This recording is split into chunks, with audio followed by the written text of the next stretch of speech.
In this video, we're doing another example of graphing linear inequalities. And remember, linear inequalities just means an inequality. So we have a less than or greater than or less than or equal to or greater than or equal to sign. And a linear inequality, meaning that the variables are both first degree variables. So we have y to the first power here and x to the first power here. So they're linear variables, which means that the inequality here is going to produce a line. So in the first example, we have y less than 2x plus 1. So remember, when we're graphing inequalities, we want to pretend for a second that this is actually an equality, that this is an equal sign. We don't have to worry about whether it's less than, greater than, whatever, until the very end of the problem. So let's just pretend for a second this is y equals 2x plus 1. In that case, we want to compare it to the form y equals mx plus b, which is the slope-intercept form of a line where m is the slope and b is the y-intercept, meaning the point at which the graph intersects the y-axis. So we can see that our equation, our inequality, actually, is already in that form,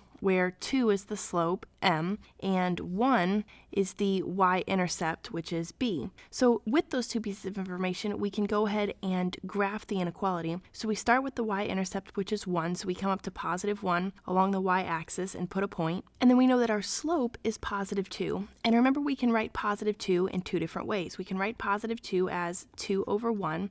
We can also write positive 2 as negative 2 over negative 1, because when we do negative 2 over negative 1, our negative signs will cancel, leaving us with a positive 2. So these are two different ways that we can write the slope. And remember that the slope is change in y over change in x. So when we have 2 over 1 here, it means go in the positive direction of the y-axis 2 units, go in the positive direction of the x-axis 1 unit. So that means we're going to go up 2 and then over to the right 1, up 2 and over to the right 1, like this. We can also use this relationship with the slope.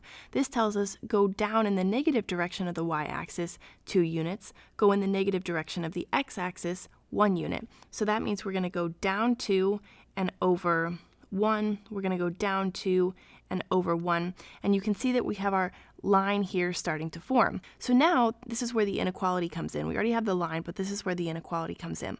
We said y less than 2x plus 1. So because it's not less than or equal to or greater than or equal to, our line is actually going to be a dashed line. So whenever you have just less than or just greater than, we're going to sketch a dashed line. So it's going to look something like this. And the reason that it's dashed is because it's open, right? Y does not equal 2x plus 1. Y is only less than 2x plus 1. So in other words, the inequality is only defined less than this line. It's not defined on this line. So we draw a dashed line, and then because it's less than, we go ahead and shade in everything underneath the line. So everything down here is where inequality is defined. It's not defined on the line, it's only defined below the line. So this is how we graph this particular inequality. Now let's look at a second example here. We have y greater than or equal to 3x minus 2. So as you can see, the inequality is already in slope-intercept form, where m is equal to 3, in other words, the slope is 3, and the y-intercept is negative 2. It's really important that we grab that negative sign if it's there.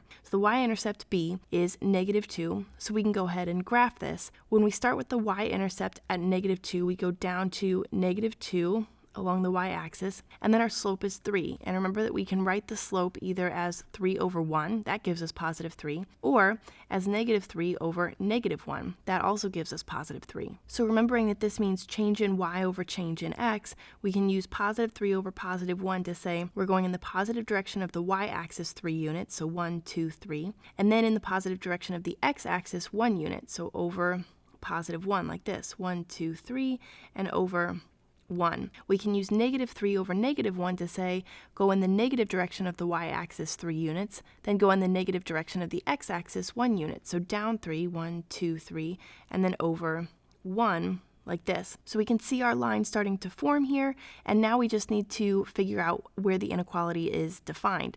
So we have y greater than or equal to. Well, because we have this or equal to sign, because we have the bar under the greater than sign, that means y greater than or equal to. That means that the inequality is defined on the line. So because we have that equal sign, we do a solid line connecting these points. And that would be true for less than or equal to as well. We would do a solid line as long as we have this or equal to sign.